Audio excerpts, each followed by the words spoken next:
My name is Ann White. I'm a professor of nuclear science and engineering at MIT, and I've been challenged today to explain nuclear fusion in 5 levels of increasing difficulty.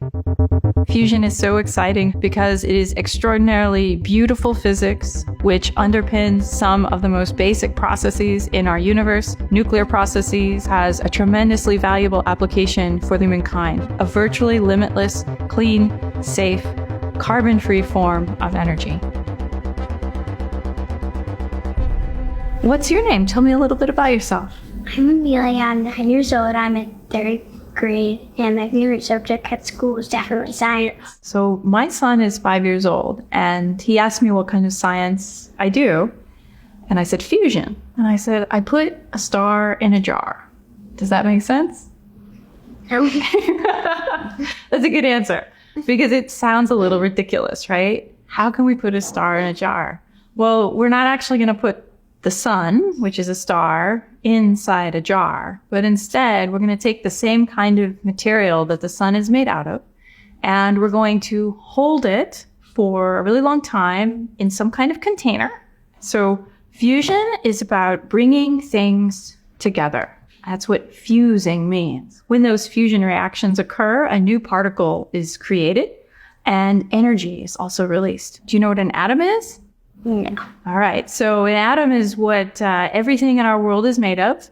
And at the very center of the atom is what we call a nucleus. And inside that nucleus is a proton. We want to take those protons and push them together to make them combine and release energy, fusion energy, that we can use to make electricity. And there's a lot of different energies and forces that we have to think about. Have you heard of gravity? Yes. Yes. Okay. So that is a big, important fundamental force. So another fun force to talk about that's important for fusion, you're familiar with electricity?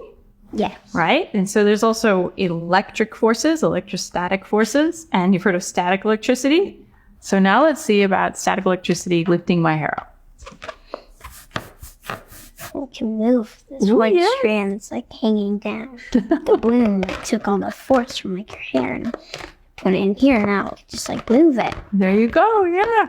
And so if we want to take those protons and push them together to make them combine and release energy, fusion energy that we can use to make electricity, then we have to actually overcome that strong electrostatic force that just want to make those balls bounce off of each other. There's another force, which you might be familiar with, which is like a magnetic force. We just learning about that. Our teacher showed us putting one magnet on and then flipping the other one around, and it made it the top one kind of bounce. Yeah. And I was also thinking on how they do that. You know, scientists are still studying exactly how magnetism works, right? It'll still be there for you to tackle when you become a scientist. Have you ever seen one of these games? Yes.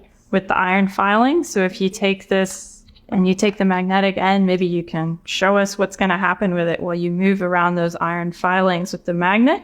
You're totally in control of that material. You're pushing, you're pulling it, you're moving it around. And so you're using this magnetic force to also do something useful for you.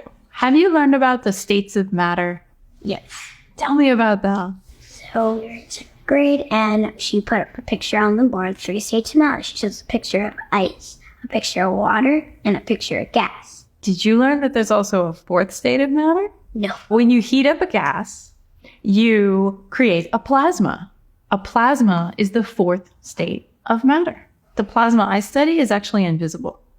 That's going to be hard science. Yeah. And the plasmas I work with are so hot that I can't see with my eyes, but it's light that I can measure with very, very special instruments. What kind of instruments? Because instruments we use play music. That's a really great point. How do you keep the invisible plasmas? Yes, they're invisible. You keep them in one spot so you always know where they are? Yes, we absolutely do. We hold it inside the container with the magnetic fields. So you didn't have to actually touch the iron filings in the toy to move them around. You could pass the magnetic field through the plastic and control them with it. So it's the same thing. We don't have to touch this very, very hot plasma to control it and hold it in place because we use magnetic fields. You are so smart. I'm so glad that science is your favorite subject.